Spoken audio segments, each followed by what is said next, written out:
Mbak Surti yang menemani suaminya ikut dalam tugas kerjanya di sebuah pedalaman hutan di daerah Kalimantan. Dan ketika tinggal di sana, Mbak Surti ini mengalami sebuah peristiwa yang sangat mengerikan di dalam hidupnya. Karena Mbak Surti ini hampir mati ketika mengalami peristiwa itu. Yaitu apa? Melihat sebuah penampakan sosok hantu bola api yang hampir membunuh atau menghilangkan nyawanya.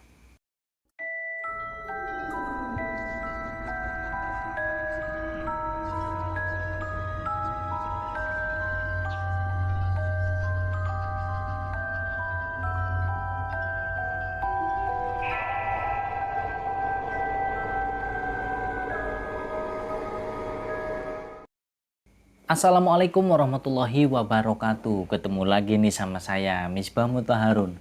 Apa kabar kalian semua lur, teman-teman semuanya? Semoga kalian senantiasa dalam keadaan yang sehat selalu, amin. Nah, pada kesempatan kali ini saya akan bercerita tentang kisah misteri yang dialami oleh seorang narasumber. Nah, yang dimana cerita ini datang dari narasumber tersebut, yang sebut saja namanya ini Mbak Surti. Nah, di kesempatan kali ini untuk nama dan tempat itu ada yang disamarkan, terutama untuk nama-namanya. Nah, kalau untuk narasumbernya sendiri memang tidak disamarkan. Karena demi untuk menjaga privasi dan juga kenyamanan orang-orang yang terlibat atau mengalami peristiwa ini. Nah, jadi cerita ini itu tentang pengalaman Mbak Surti ketika menemani suaminya ini bekerja di sebuah hutan. Nah, lebih tepatnya ini di hutan di daerah Kalimantan. Nah, gimana nih pengalaman mistisnya atau horornya yang dialami oleh Mbak Surti? Daripada penasaran, dan pastinya pasti penasaran sih kalian pasti. Ya udah kalau gitu nggak usah lama-lama. Kita masuk aja nih langsung ke dalam ceritanya. Mbak Surti dan suaminya yang bernama Mas Kohar jadi pada saat itu baru datang dari Jawa. Dan ini kejadian sebenarnya udah lama banget, sekitar ya 17 tahun yang lalu lah. Lebih tepatnya itu setelah sebulan mereka berada di Kalimantan. Sejak dari Jawa pergi ke Kalimantan itu terjadi 17 tahun yang lalu. Dan ketika mereka baru 3 minggu mengalami peristiwa ini. Itu setelah dari Jawa ke Kalimantan itu sekitar 17 tahun yang lalu. Dan setelah 1 bulan tuh mereka berada di Kalimantan, mereka mengalami peristiwa yang menyeramkan. Nah, jadi ceritanya suaminya Mbak Surti, Mas Kohar ini dapat panggilan kerja oleh kontraktor di sebuah perusahaan hak pengelolaan hutan. Dan sesuai nama dan jenis usaha dari perusahaan tersebut. Dan mereka pun terpaksa harus tinggal di hutan. Nah, di dalam hutan tersebut ini ada base camp. Yang dimana letaknya itu ya jauh dari pemukiman warga. Nah, jadi base camp tersebut itu berbentuk seperti rumah yang memanjang. Nah, di dalamnya itu ada 8 kamar dan 1 dapur. Dan juga ada 3 kamar mandi. Dan basecamp tersebut digunakan untuk Mbak Surti, Mas Kohar, dan teman-temannya yang lain tinggal selama mereka bekerja di tengah hutan. Nah, itu adalah rumah induk atau basecamp induk, tapi selain itu ada juga basecamp di seberangnya, saling berhadapan-hadapan. Dan basecamp yang satunya juga sama seperti itu, tapi dihuni oleh karyawan yang lain yang masih lajang. Nah, jadi basecamp atau basecamp induknya ini, rumah induk itu dihuni oleh Mbak Surti dan suaminya Mas Kohar dan juga teman-teman yang lain, karyawan-karyawan yang lain yang sudah berumah tangga. Nah, kedua rumah tersebut itu hanya dipisahkan oleh ya rumput dan juga beberapa tumpukan kayu log. Jadi memang berhadapan-hadapan sih, cuma berjarak ya sekitar 10 sampai 15 meter lah. Dan di tengah hutan tersebut di basecamp itu tidak ada fasilitas listrik dari PLN. Jadi untuk penerangannya mereka itu mengandalkan dengan genset yang dengan berbahan bakar solar. Nah, jadi mereka itu mengandalkan pencahayaan dari situ. Ya, yang namanya di tengah hutan sudah pasti gelap dong. Sedangkan genset tersebut itu mulai dioperasikan itu ya maghrib itulah jam 6 sampai nanti setelah subuh. Nah, setelah itu genset dimatikan. Ya kalau nggak ada genset ya pasti gelap gulita di situ, nggak ada pencahayaan apapun. Kecuali ada beberapa titik yang memang dapat sedikit cahaya, entah itu dari sinar bulan atau dari apalah pokoknya ya nggak terlalu gelap banget sampai nggak kelihatan sama sekali sih enggak. Masih tetap remang-remang. Nah, biasanya nih sehabis maghrib ini para karyawan itu mereka duduk-duduk santai di teras sambil bercerita bersenda gurau. Nah, seringnya mereka itu bercerita dan berbagi kisah pengalaman mereka di masa lalu. Nah, jadi cerita atau obrolan mereka itu ya cerita tentang hantu, mitos, terus kemudian pengalaman yang menyedihkan, yang menyenangkan selama mereka itu tinggal di base camp. dan ditambah lagi dengan ilmu-ilmu atau mohon maaf kayak ya ilmu lah pokoknya lah, kayak orang yang tinggal di pedalaman, itu mereka cerita semuanya berdasarkan pengalaman mereka masing-masing sebelum tinggal di base camp tersebut. Kan mereka juga memang udah punya pengalaman tinggal di tengah hutan, karena mereka rata-rata kerjanya itu di perusahaan yang apa ya, perusahaan hak pengelolaan hutan itu, jadi kayak penebangan hutan tapi yang memang dikelola. Dan sebagai pendengar, Mbak Surti ini ya antara percaya dan nggak percaya. Nah jadi apa ya yang membuat Mbak Surti ini kayak merasa percaya nggak percaya, itu Mbak Surti kan mendengarkan tuh cerita dari mereka. Nah itu Mbak Surti membayangkan apa yang diceritakan mereka, itu ada seekor buaya di rawa dan ruas jarinya itu ada 5. Ya otomatis dong Mbak Surti itu berpikir bahwa wah ini fix nih, ini buaya pasti bukan buaya beneran, ini pasti buaya jadi-jadian atau buaya siluman. Nah kemudian ada yang mengatakan, nah kalau melihat buaya tersebut itu jangan dibunuh. Nah si Mbak Surti membatin di hatinya itu, dibunuh. Jangankan dibunuh, melihat saja aku pasti bakalan lari kocar-kacir, tunggang langgang dan gemetaran. Apalagi buat ngebunuh. Begitu dia si Mbak Surti ini bergumam sendiri di dalam hatinya. Dan selain mereka menceritakan sosok buaya tersebut, mereka juga ada yang cerita, katanya ini khusus untuk para kaum wanita. Ini masih ada di daerah situ, di daerah tempat mereka tinggal. Karena kan sebagian dari mereka ada yang udah lama tinggal di situ, jadi mereka lumayan hafal lah untuk daerahnya. Nah itu katanya, kenapa ini khusus untuk wanita harus berhati-hati. Hati-hatinya itu hati-hati ke siapa dan hati-hati untuk apa. Ya hati-hati sudah pasti karena mereka tinggal di tengah hutan. Nah yang dimaksud berhati-hati di sini adalah ketika para perempuan ini bertemu dengan kakek yang bernama Kuyil. Nah itu harus berhati-hati. Karena apa? Karena kakek yang namanya Kuyil, kakek Kuyil ini dia itu mempunyai ilmu pelet yang sangat dahsyat. Jadi walaupun Kuyil ini udah kakek-kakek, jadi ketika dia bertemu dengan seorang perempuan, walaupun perempuan itu masih muda, terus kemudian dirayu, itu pasti akan mau dirayu oleh si kakek Kuyil ini. Makanya berhati-hati. Nah itu ada yang menceritakan hal tersebut. Nah si Mbak Surti sebagai pendengar yang baik ya dia mencerna setiap dari obrolan mereka, mendengarkan dengan seksama. Jadi di dalam benaknya Mbak Surti itu walaupun Mbak Surti ini dia takut, tapi kalau mendengar cerita dari kakek Kuyil dia lebih ke yang apa yang ngerasa geli gitu loh, geli banget, jijik malah. Seorang kakek yang playboy lah kalau istilahnya zaman sekarang itu. Dan katanya mantan istrinya si kakek Kuyil ini ada 27 orang.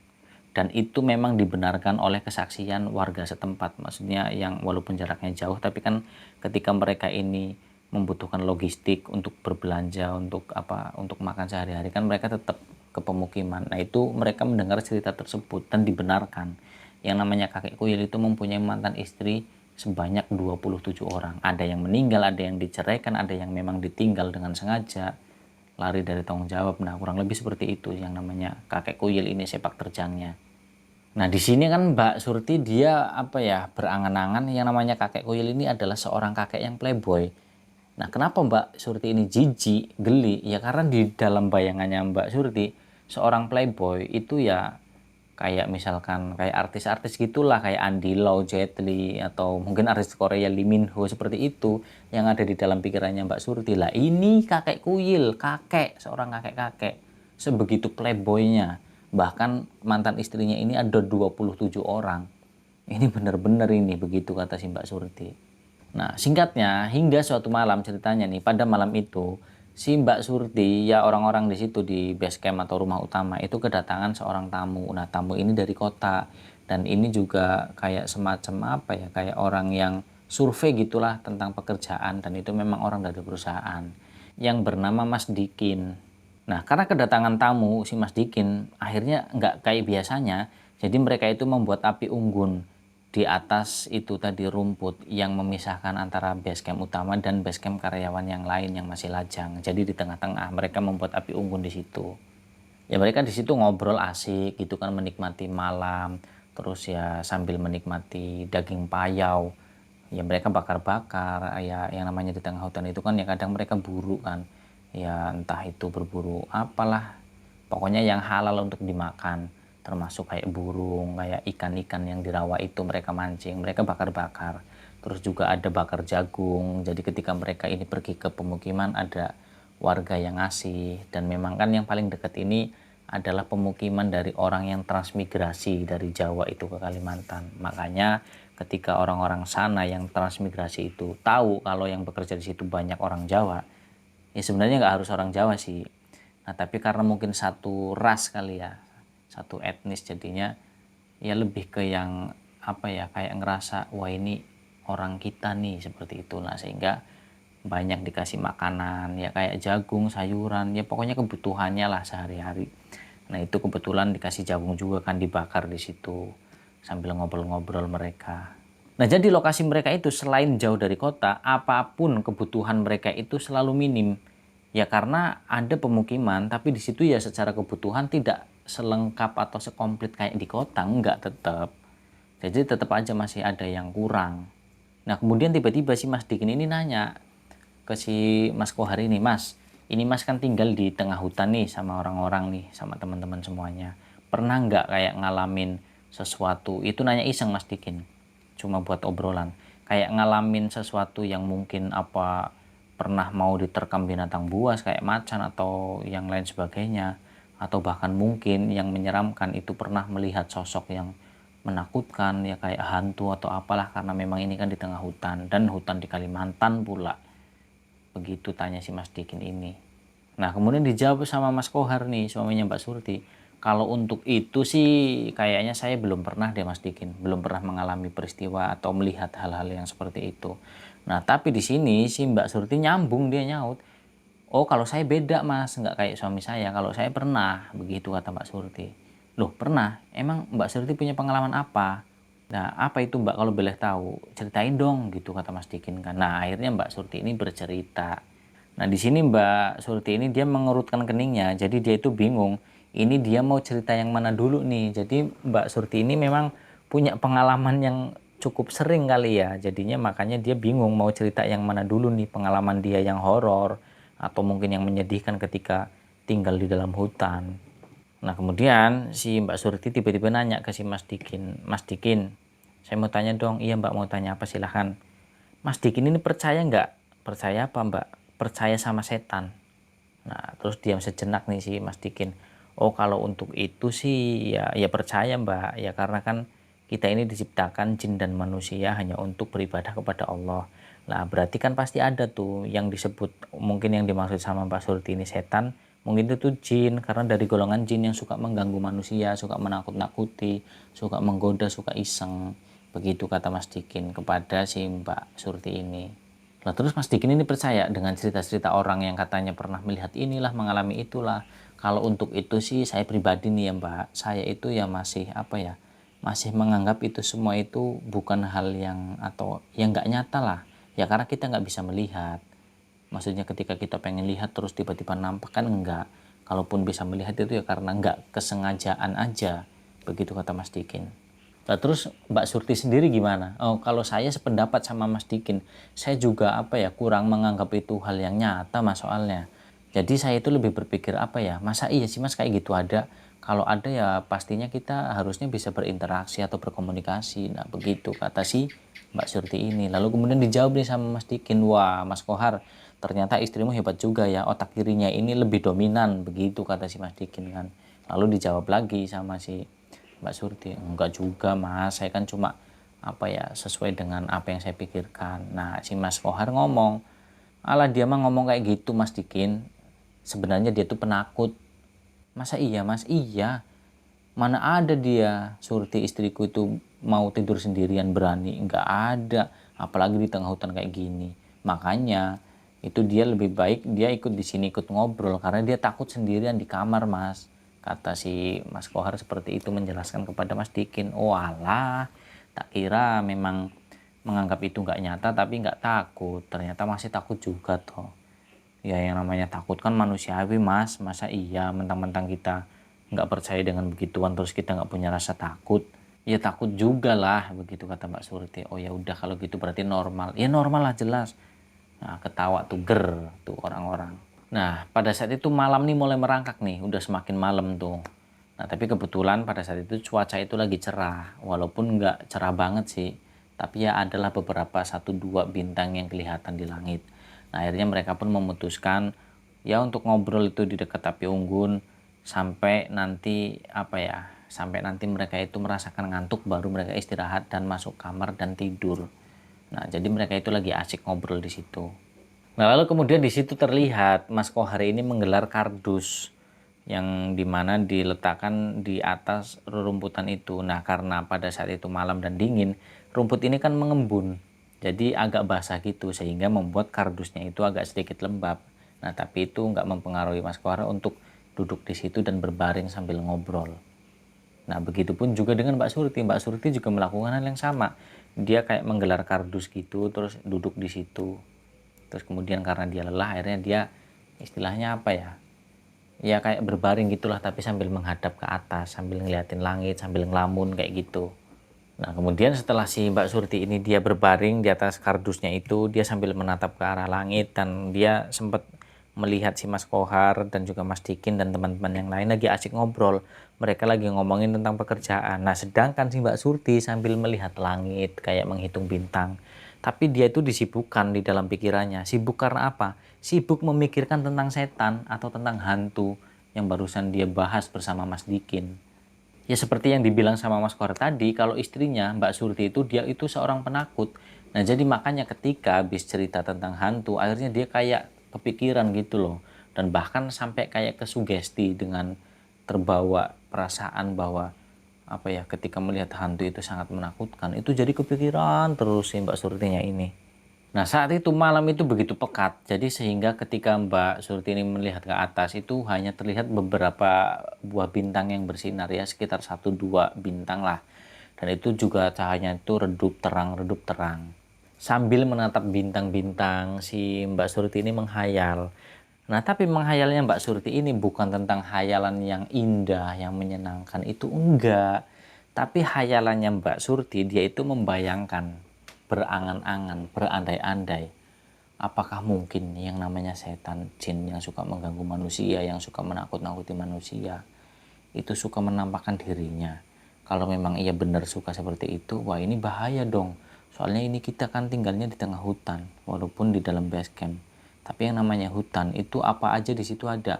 Dari binatang yang kecil, yang besar, binatang yang ramah, binatang yang galak, predator, banyak semuanya. Belum lagi nanti dari kaum siluman atau dari bangsa jin ini yang suka kadang menyerupai manusia, terus ya apa aja lah, kayak buaya tadi itu yang ruas jarinya itu ada 5.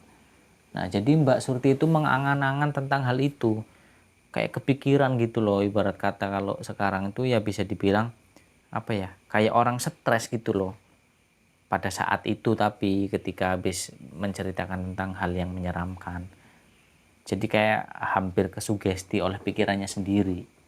Nah, Mbak Surti ini melihat ke arah bintang itu lumayan lama, jadi dia ya hitung-hitung dia ngelamun, tapi ada yang ngobrolin di sampingnya, yaitu Mas Kohar suaminya bersama Mas Dikin dan karyawan yang lainnya. Jadi kayak merasa terhibur gitu loh. Ya istri-istri temennya Mas Kohar juga sama ada di situ juga, tapi Mbak Surti lebih memilih untuk diam, nggak ngobrol sama para istri ini. Nah, saat itu Mbak Surti ketika melihat ke atas, nah di situ ada yang aneh, karena Mbak Surti itu yang tadinya bintang dia hitung ada sekitar 7 buah bintang yang bersinar, kok tiba-tiba nambah lagi ada 1, tapi ini warnanya kok beda, aneh. Warnanya itu kuning kemerah-merahan, atau kita gambarkan sebagai gambaran api. Nah, Mbak Surti itu melihat itu. Awalnya dia itu melihat ya ukurannya seukuran bintang. Nah, karena dia ngerasa ada yang aneh, penasaran, kemudian dia perhatikan.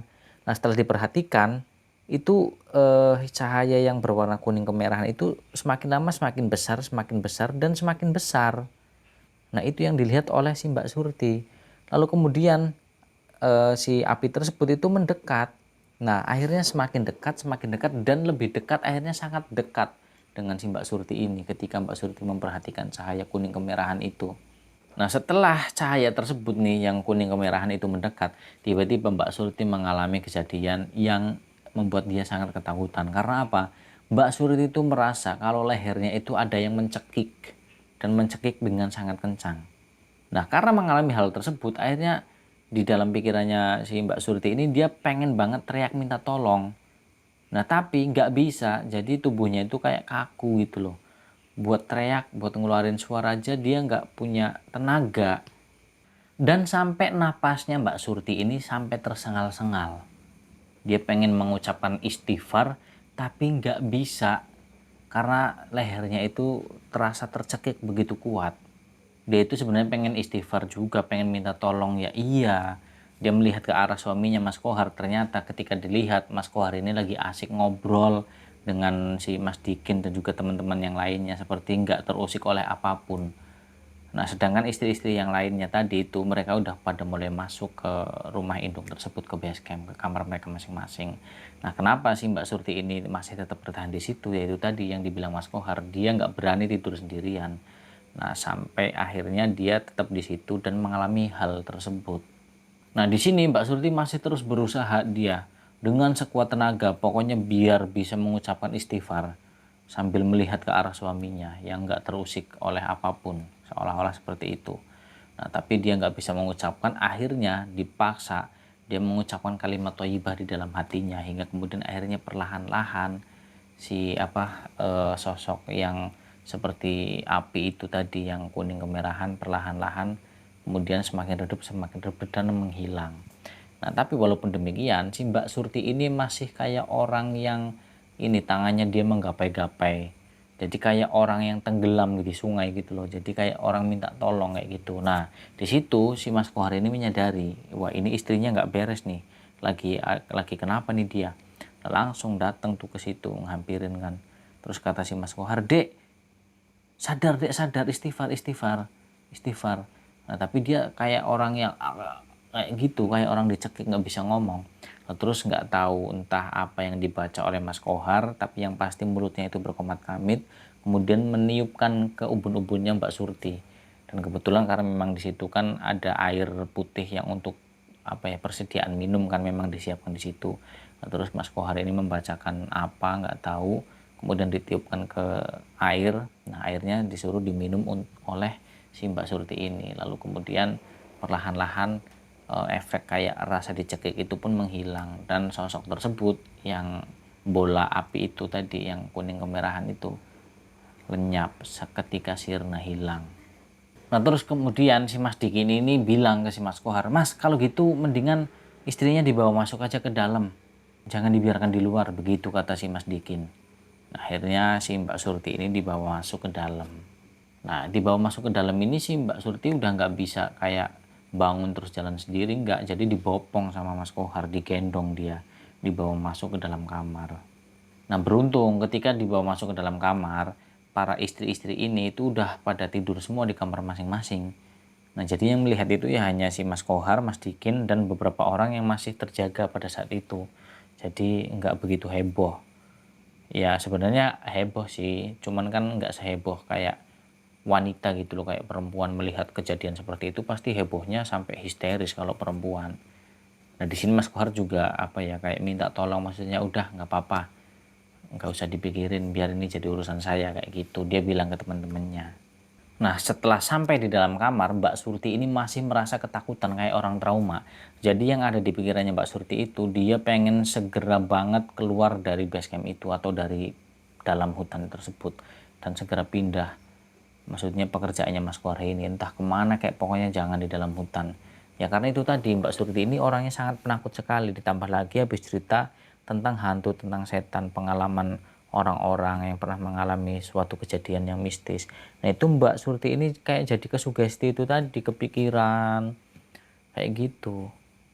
Dan memang Mbak Surti ini ternyata memang sering mengalami peristiwa yang seperti itu. Walaupun Mbak Surti ini tidak punya kemampuan yang mampu berinteraksi dengan makhluk gaib, tapi memang dia ini orangnya peka terhadap atau apa ya, sensitif terhadap sesuatu yang abstrak kayak makhluk halus seperti itu. Seperti contoh tadi itu, dia melihat kayak cahaya yang awalnya kecil berwarna kuning kemerahan terus kemudian perlahan menjadi besar terus hingga membentuk seperti bola dan itu seperti api. Nah, kata Mbak Surti ini sebenarnya itu apa ya kayak bola, ketika dia udah bulat nih itu apinya tuh kayak netes gitu loh. Nah, jadi di Jawa ini ada sebenarnya hal yang seperti itu. Kalau saya sendiri nih pribadi pernah melihat hal seperti itu. Jadi ceritanya itu yang namanya kalau di Jawa nih, ini ceritanya Mbak Surti juga. Nah itu apa ya, biasanya tuh warnanya itu kayak bara api gitu loh, lebih ke merah. Nah itu biasanya tuh kecil banget. Nah nanti setelah diperhatikan, nanti semakin besar semakin besar. Nah itu nanti apinya tuh kayak netes jatuh ke bawah, kayak netes gitulah, kayak air gitu. Nah itu kalau di Jawa namanya kemangmang kalau masih kecil. Nah tapi kalau udah gede, udah kayak membentuk api yang kayak menyala gitu, itu namanya banaspati. Nah itu kalau di Jawa namanya seperti itu. Nah nggak tahu di tempat kalian namanya apa, mungkin sama kali ya, banaspati. Nah itu katanya mitosnya kalau misalkan melihat banaspati itu ya, kalau kita kelangkahan nih misalkan lewat di atas kita, itu mitos di tempat saya ya, itu katanya kitanya tuh mati hangus, katanya seperti itu, tapi Allah a'lam.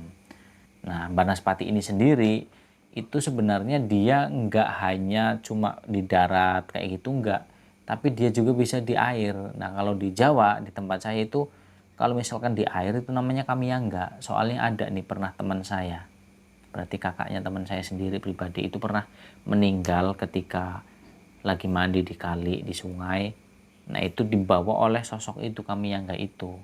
Nah itu nanti di kesempatan lain nanti akan saya bawakan ceritanya, itu kisah nyata. Nah ini balik lagi ke ceritanya Mbak Surti.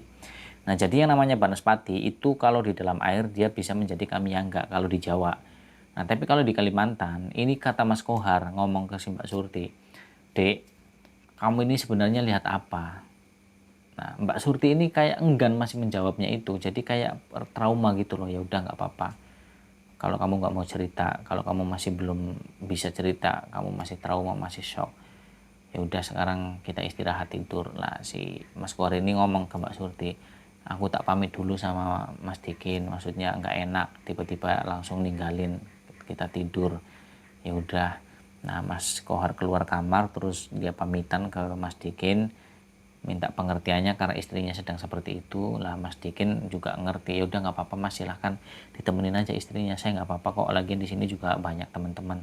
Ya udah, nah Mas Kohar balik lagi tuh ke kamar, nah mereka tidur. Nah setelah itu ketika subuh mereka bangun sholat subuh, dan Mas Kohar ini nanya lagi, "Dek, sebenarnya kamu semalam itu lihat apa?" Nah Mbak Surti ini dia mau menjawab tapi kayak masih ini loh, kayak mulutnya itu kayak masih kaku gitu, jadi dia masih shock, tapi tetap dijawab walaupun dengan nada yang pelan, nada yang lirih. "Aku semalam lihat, nggak tahu Mas, apa kayak api, bola api kayak gitu," kata si Mbak Surti. Lah kata Mas Kohar, "Oh iya pantasan aja kamu kayak gitu.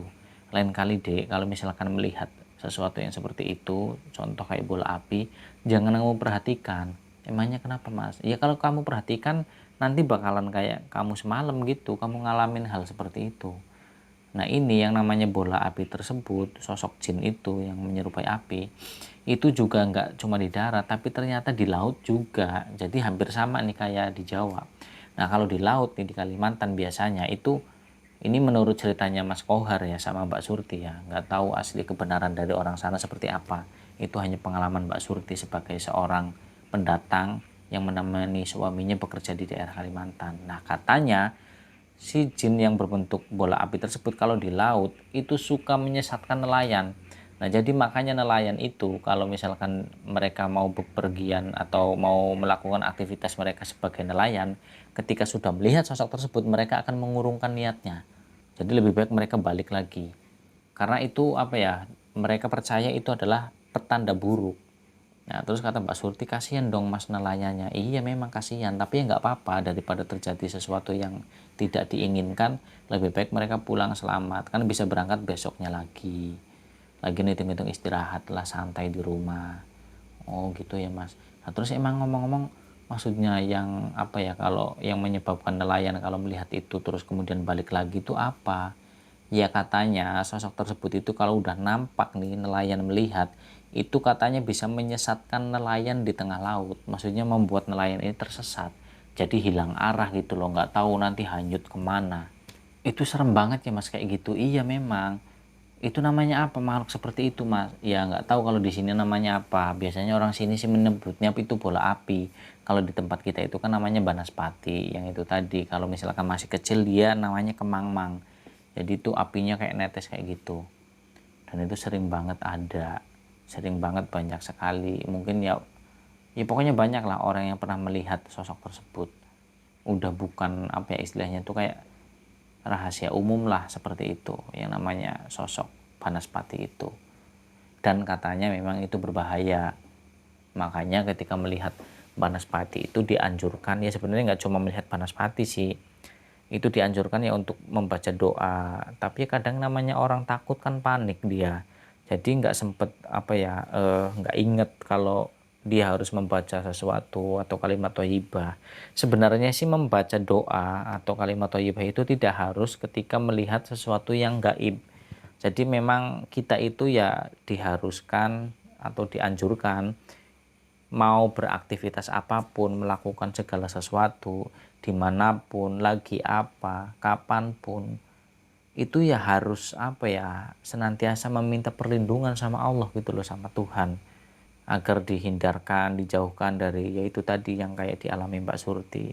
Pokoknya dari hal-hal yang buruk lah, nggak baik. Nah jadi terus aku harus gimana mas kalau misalkan nanti aku ngelihat kayak gitu lagi? Ya pokoknya kamu diamkan saja. Jadi kamu nggak usah memperhatikan itu. Kamu pura-pura nggak lihat aja deh. Kamu abaikan. Karena apa? Karena itu tadi mas bilang kalau ketika sosok tersebut ini diperhatikan, maka dia bakalan mendekat. Dan ketika mendekat itu sosoknya, bentuknya itu akan menjadi semakin lebih besar. Iya mas bener, aku juga ngelihatnya kayak gitu. Nah itu bener kan makanya. Dan kalau bisa kamu itu kalau ketika melihat itu nggak usah kamu hiraukan, kamu pura-pura, ya cuek aja lah. Dan kamu membaca kalimat thayyibah. Kalau misalkan nggak bisa diucapkan di lisan, ya kamu ucapkan di dalam hati. Nah nanti makhluk tersebut itu dengan sendirinya perlahan-lahan akhirnya menghilang dan sirna dari pandangan kamu. Begitu kata si Mas Kohar memberikan nasihat kepada istrinya Mbak Surti. Nah setelah Mbak Surti ini mendapatkan nasihat seperti itu dari Mas Kohar, dari suaminya, Mbak Surti pun akhirnya merasa sedikit lebih lega, lebih tenang. Tapi walaupun Mbak Surti ini sudah merasa lega, itu tidak serta-merta membuat rasa takutnya itu hilang. Nah Mbak Surti ini tetap mempunyai rasa takut, paranoid lah istilahnya seperti itu. Atau fobia dengan hal-hal yang gaib. Tapi dia rasa penasarannya itu gede. Jadi ketika ada orang cerita, dia kepikiran, penasaran. Emang bener ada ya kayak gitu. Yang kayak tadi Mbak Surti bilang ketika dia nanya ke si Mas Dikin, apa Mas Dikin percaya dengan setan? Terus dijawab dia percaya dengan namanya jin kan. Kayak itu kan jenis jin. Nah sebenarnya Mbak Surti itu nggak percaya tapi dia takut gitu loh. Dan ketika melihat hal itu nyata, dia bisa melihat hal itu, yaitu tetap dia shock, dia trauma seperti yang dialami pada saat itu. Tapi itu dia penasarannya itu nggak bisa dikalahkan. Nah, sehingga dengan rasa penasarannya yang begitu tinggi membuat dia merasa kayak orang yang ini loh, kayak orang yang selalu ingin tahu. Tapi padahal dia sebenarnya dia takut.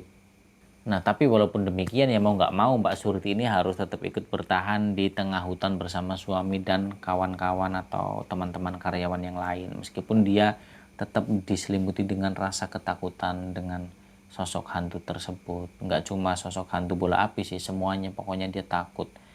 Terlebih lagi kalau udah mulai malam datang tuh, udah mulai maghrib tuh, udah mulai dia udah gelisah, nggak tenang. Nah Mbak Surti ini juga nanya ke Mas Kohar suaminya, Mas, ini kita sampai kapan sih kita harus tinggal di sini? Kenapa kamu nanya kayak gitu? Ya nggak apa-apa, aku ini udah nggak kuat Mas, nggak betah tinggal di sini. Ah pasti kamu takut ya? Enggak, jangan bohong, Mas tahu kamu ini gimana. Kamu pasti takut kan? Nggak apa-apa, bilang aja. Ya lagian kan kalau kamu takut dek, Mas kan ini kerjanya siang, kalau sore kan Mas sudah pulang. Jadi kan kita bareng-bareng kalau malam. Ya iya bareng-bareng lah. Tapi kalau misalkan aku ngantuk mas, pengen tidur, masnya lagi asik ngobrol. Entah itu ngobrolin kerjaan atau ngobrolin setan, aku nggak tahu. Lah aku yang ngantuk pengen tidur duluan sendirian, aku takut. Iya, pokoknya mulai sekarang mas bakalan, kalau misalkan kadek udah ngantuk, mas bakalan nemenin tidur kok. Beneran ya? Iya. Lah, terus kita sampai kapan di sini? Ya, mas juga belum tahu. Mas juga ini kan bekerja sini Ya Mas juga belum tahu karena Mas ini juga kan bekerja di sini di perusahaan ini kan dikontrak. Nah kontraknya Mas ini kan selama 1 tahun. Nah nanti setelah 1 tahun selesai baru perpanjang kontrak lagi. Nah ini juga nggak tahu ya, tergantung ini nanti pekerjaannya selesai atau enggak. Kalau misalkan selesai lebih cepet ya berarti kita lebih cepat pindahnya. Ya, mudah-mudahan cepet lah Mas, begitu kata si Mbak Surti ini. Ya udah pokoknya adik itu tenang, doakan Mas aja, udah fokusnya itu. Kita di sini kan hidup bareng-bareng. Nah kebetulan mereka berdua ini belum punya anak. Ya walaupun yang lainnya itu ada yang ngajak anak mereka juga, tapi ya Mbak Surti sama Mas Kuari ini memang bukan pengantin baru sebenarnya, tapi memang belum dikaruniai seorang buah hati. Mungkin belum rezekinya pada saat itu. Nah, tapi kalau untuk sekarang, pada saat ini nih, saat Mbak Surti ini menceritakan kisahnya, itu sudah dikaruniai buah hati, yaitu 2 orang anak. Walaupun memang masih kecil-kecil sih, tapi alhamdulillah. Nah, ini cerita itu terjadi sekitar 17 tahun yang lalu ketika Mbak Surti ini menceritakan kisahnya. Nah, itu sebelum Mbak Surti mengalami peristiwa yang dialami di tengah hutan di Kalimantan, Mbak Surti itu sering banget mengalami kejadian yang horor, yang mistis, yang menakutkan. Jadi nggak cuma apalagi itu di tengah hutan, di rumahnya sendiri saja Mbak Surti itu sering mengalami peristiwa itu. Tapi itu membuat Mbak Surti ini masih kurang yakin dengan sosok tersebut, walaupun sering, bahkan ketika Mbak Surti melihat sosok hantu, itu dia akan tersiksa sendiri. Seperti contoh itu tadi, ketika melihat bola api itu, dia merasa seperti tercekik. Dan pernah Mbak Surti ini ya, ketika di rumahnya, ini ketika belum ke Kalimantan, masih di Jawa, itu Mbak Surti merasakan ketika masak nih pagi-pagi, padahal kan udah siang hitungannya, udah maksudnya bukan malam hari. Mbak Surti ini lagi masak nih di dapur. Nah, Mbak Surti ini ngerasa kayak ada yang mengawasi, apalagi di rumah kan sendirian. Hanya ada suami dan Mbak Surti. Nah, ketika suaminya pergi kerja kan Mbak Surti sendirian. Nah, itu di rumahnya itu kayak ada orang yang mengawasi seperti itu, tapi nggak ada siapa-siapa. Nah, Mbak Surti ini membatin, alah ini siapa sih? Sebenarnya takut dia. Kalau emang mau nampak ya nampak, nggak usah iseng kayak gitu. Nah, ya intinya kalimat seperti itu mungkin dianggap menantang kali ya oleh si sosok makhluk tersebut. Nah, Mbak Surti ini merasa, bukan merasa sih, kayak dia udah mengalami malah. Dia tuh kayak dilempar, kayak dihempaskan, bahkan sampai jidatnya itu terluka, sampai dijahit nih di bagian alis di sebelah kanannya Mbak Surti. Karena terjatuh itu karena dia kayak ada yang melempar pada saat dia lagi masak di dapur di rumahnya. Sering, pokoknya sering banget Mbak Surti ini. Terus kemudian ketika di perjalanan sama Mas Kohar entah kemana, yaitu kadang dia tiba-tiba pingsan, lemes. Kalau kesurupan sih belum pernah Mbak Surti, paling ya seperti itu. Nah ini kan aneh. Mbak Surti ketika itu juga ditanya apakah Mbak Surti ini ada keturunan dari kakek nenek buyutnya dulu mungkin. Maksudnya yang mewarisi kemampuan seperti itu, bisa melihat makhluk-makhluk gaib. Tapi katanya enggak juga. Mbak Surti sempat nanya ke orang tuanya. Nah orang tuanya juga nggak tahu karena memang ya kalau yang namanya ada keturunan pasti kan itu turun temurun, dan pasti yang namanya orang tua kan tahu minimal ceritanya walaupun sedikit. Nah ternyata itu nggak ada yang tahu, baik Mbak Surtinya, baik orang tuanya, baik kakeknya Mbak Surti ini nggak ada yang tahu. Dan mereka semuanya mengakui ternyata mereka tidak punya keturunan seperti itu. Nah terus berarti apa dong? Ya mungkin itu apa ya, kayak ya bagian dari mungkin penyakit kali ya, ketika orang yang tidak pengen bisa melihat sesuatu yang seperti itu tapi ternyata bisa melihat. Nah ketika melihat ternyata takut sekali dengan apa yang dia lihat. Nah sempat sebenarnya Mbak Surti ini mencari cara agar dia itu tidak bisa melihat hal itu lagi, jadi kayak semacam ditutup mata batinnya gitu loh. Tapi ya karena Mbak Surti ini keyakinannya menolak hal itu, ya jadi percuma aja. Walaupun dia mendatangi ustadz, terus kemudian pernah dilakukan ruqyah juga, terus disarankan yang namanya kiai atau ustadz itu kan pasti apa menyarankan agar mendekatkan diri pada Tuhan, pada Allah kan, perbaiki ibadahnya, kuatkan lagi kadar keimanannya, kan paling seperti itu. Ya kita itu tidak sendirian di dunia ini. Kita itu hidup saling berdampingan, entah itu dengan binatang, tumbuhan, atau bahkan sama makhluk-makhluk gaib. Nah, jadi makanya kita itu ya saling terhubung sebenarnya, dan semuanya diciptakan itu hanya untuk beribadah kepada Allah. Nah, pesannya itu selalu seperti itu, kata Pak Ustadz atau Kiai yang berusaha untuk apa ya, yang didatangi oleh Mbak Surti dan Mas Kohar. Sebenarnya Mbak Surti ini juga nggak mau, dia itu pengen kayak yang model apa ya, sistem terapi gitu loh ke dokter. Mungkin ini tuh penyakit logis. Nah, seperti yang dikatakan Mas Dikin itu tadi, jadi Mbak Surti itu otak kirinya lebih dominan. Jadi apapun yang terjadi di kehidupannya itu selalu dipikir dengan logika. Jadi diruntut nih kejadiannya, kenapa bisa mengalami kejadian atau sebuah peristiwa. Itu pasti ada penyebabnya. Diruntut tuh sama Mbak Surti, oh dari ini, terus ntar akibatnya seperti ini. Nah itu makanya Mbak Surti itu menolak ketika Mas Kohar ini ngajak Mbak Surti untuk diruqyah. Nah karena untuk menghormati sang suami, ya tetap ikut sebenarnya, tapi hatinya itu menolak. Nah kata Mbak Surti seperti itu, ketika udah diruqyah nggak ada efek apa-apa. Cuman yang jadi pesan moral di situ buat Mbak Surti, dan itu pesan yang sangat berharga, ya pesan dari Ustadz itu tadi, jaga sholatnya, ibadahnya dibagusin lagi, kadar keimanannya ditebelin lagi, ditingkatkan lagi.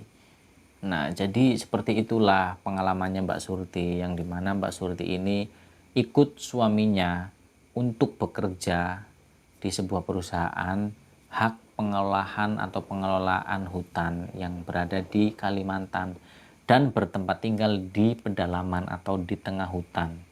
Nah, saat itu Mbak Surti mengalami peristiwa yang menyeramkan dan itu paling ekstrim yang dia alami selama hidupnya. Walaupun dia sering melihat makhluk-makhluk gaib, tapi ketika di Kalimantan itu yang paling dirasakan berbahaya karena sampai apa ya, sampai terjadi kayak melakukan tindakan fisik gitu loh, sampai merasa tercekik. Nah, itulah, semoga dari cerita ini kita semua bisa mengambil contoh atau manfaat dan juga pelajarannya. Nah, jadi seperti itulah kisah pengalaman hidupnya Mbak Surti ketika hidup di Kalimantan bersama suaminya di tengah hutan. Nah, semoga dari cerita ini kita semua itu bisa mengambil contoh pelajaran dan juga hikmahnya. Nah, mohon maaf apabila dalam saya bercerita ini terlalu bertele-tele, terlalu muter-muter, belibet atau panjang lebar, sehingga kurang bisa tersampaikan, kurang bisa dipahami, dan kurang bisa dimengerti ke kalian semua. Saya mohon maaf, karena itu memang benar-benar murni karena kebodohan dari saya pribadi dan kelemahan saya. Tapi apabila ada sekelumit atau sedikit kata ucapan dari saya yang bisa diambil contoh pelajaran atau hikmahnya, itu semata-mata pertolongan dari Allah Subhanahu wa taala. Yang pada intinya yang baik-baik diambil, yang positif diambil pelajarannya, tapi yang buruk, yang nggak baik, yang negatif kalian buang jauh-jauh, nggak usah kalian dengerin, nggak usah kalian hirauin. Nah, jadi ambil manfaatnya aja kalau ada, tapi kalau nggak ada ya nggak usah dihiraukan. Nah, cuman di sini saya ngambil kesimpulan dari kisahnya Mbak Surti ini, bahwa sebenarnya itu sesuai dengan apa yang disampaikan oleh Pak Ustadz itu tadi, bahwa kita hidup di dunia ini, kita tidak sendirian, kita saling berdampingan, entah itu dengan binatang, dengan tumbuh-tumbuhan, atau dengan makhluk dari alam lain, yaitu jin contohnya. Ya karena kita ini sama-sama makhluk hidup, makhluknya Allah yang diciptakan hanya untuk beribadah. Tujuannya seperti itu. Nah, adapun aktivitas sehari-hari yaitu karena kebutuhan. Dan buat kalian semua, lur, teman-temanku semuanya, saudara-saudaraku yang udah setia mengikuti channel ini dan nonton videonya, selalu mendengarkan ceritanya sampai selesai, saya doakan dimanapun kalian berada, semoga kalian senantiasa dalam keadaan yang sehat selalu, diberikan rezeki yang banyak, yang berkah, yang halal pastinya. Karena saya yakin doa yang baik, doa yang tulus dari dalam hati, insya Allah akan membawa dampak atau efek yang baik juga ke kalian dan juga saya pribadi tentunya. Nah, terima kasih. Sampai jumpa lagi di video dan juga cerita-cerita misteri berikutnya. Saya pamit, saya Misbah Mutahharun. Wassalamualaikum warahmatullahi wabarakatuh.